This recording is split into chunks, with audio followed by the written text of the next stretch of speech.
వీళ్ళు ఒక బలహీనపడడమే కాదు, జీవన ఆధారం మీద కూడా ఎవరి మీద ఆధారపడాలనో తెలియని పరిస్థితులు. అందుకోసమే అధ్యక్ష ఈరోజు అన్ని రకాలుగా ఆలోచన చేసి ఒక సామాజిక బాధ్యతగా ఈనాడు నేను ప్రభుత్వ ఉద్యోగులు, ప్రైవేటు ఉద్యోగులు వీళ్ళ గురించి మాట్లాడతలేను. కొంతమంది ప్రజాప్రతినిధులు కూడా ఉన్నారు. నాకు తెలిసి ఒక ప్రజాప్రతినిధి చాలా పైకి వచ్చిండు.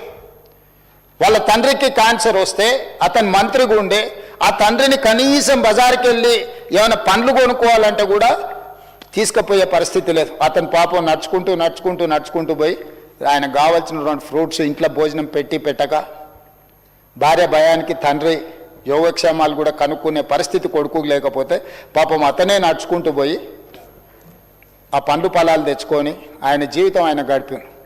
నాకు తెలుసు. ఒకసారి అతను నడుచుకుంటూ రోడ్డు పక్కన నడుచుకుంటూ వెళ్తే నేను అటు నుంచి వెళ్తున్నా ఆగిన. ఏం సంగతి, ఎందుకు మీరేమో నడుచుకుంటూ పోతుండ్రు, ఏంది కొడుకు మంత్రి కదా ఎవరో ఒకరు తీసుకెళ్ళి ఏమైనా కొనుక్కొస్తారు కదా అని. ఎందుకులేని ఆయన ఇంకా ఆయనని ఇబ్బంది పెట్టుడు, నాకు లేదు నా పని నేను చేసుకుంటాను. ఈ మధ్య కాలంలో ఆ తండ్రి చనిపోయినప్పుడు మన వాళ్ళందరూ కూడా పోయి పరామర్శించి వచ్చిన మాజీ మంత్రిని. కానీ అతను తండ్రి పట్ల వ్యవహరించిన తీరు చాలామందికి తెలియదు. అట్లాంటి వాళ్ళు కూడా ఈ సమాజంలో ఉన్నారు ప్రజాప్రతినిధులలో.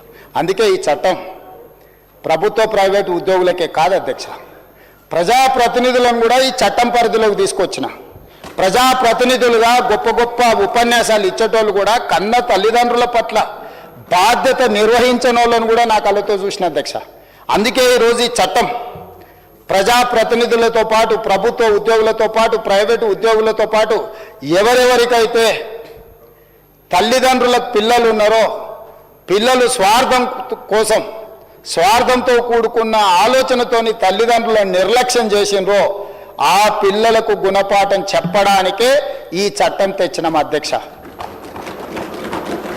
ఒక కలెక్టర్ దగ్గర, ఒక ప్రభుత్వ అధికారి దగ్గర నా కొడుకు నన్ను సరిగ్గా చూసుకుంటలేడు అని ఒక అప్లికేషన్ పెట్టిందంటే ఆ వ్యక్తులను సమాజం అంతా బహిష్కరించాల్సిన అవసరం ఉంది అధ్యక్ష. తల్లిదండ్రులను చూసుకోనోడు ఈ సమాజంలో మనిషిగా జీవించడానికి కూడా అర్హత లేదు అధ్యక్ష. అట్లాంటి వాళ్ళని మనం అందరం సామాజిక బహిష్కరణ చేయడమే కాకుండా చట్ట పరిధిలోకి పట్టుకొచ్చి ఒక చట్టాన్ని, ఒక శాసనాన్ని చేసి ఈరోజు వాళ్ళను, ఆ తల్లిదండ్రులను కాపాడే బాధ్యత ఈ సభ మీద ఉన్నదని నేను భావిస్తున్నా అధ్యక్ష. మనం చదువుకున్న వాళ్ళం, విజ్ఞత ఉన్న వాళ్ళం, ప్రపంచంలో జరుగుతున్న పరిణామాల పట్ల అవగాహన ఉన్న వాళ్ళము. ఈనాడు ఈ చట్టం చేయడం ద్వారా కొంతైనా ఆ వృద్ధ తల్లిదండ్రుల కోసం మనం అండగా నిలబడ్డాము. ఇదొక భరోసా, విశ్వాసం. దీనివల్ల పూర్తిగా న్యాయం జరుగుతుందని నేను అనను, వివాదాలు సమసిపోతాయని కూడా నేను అనను.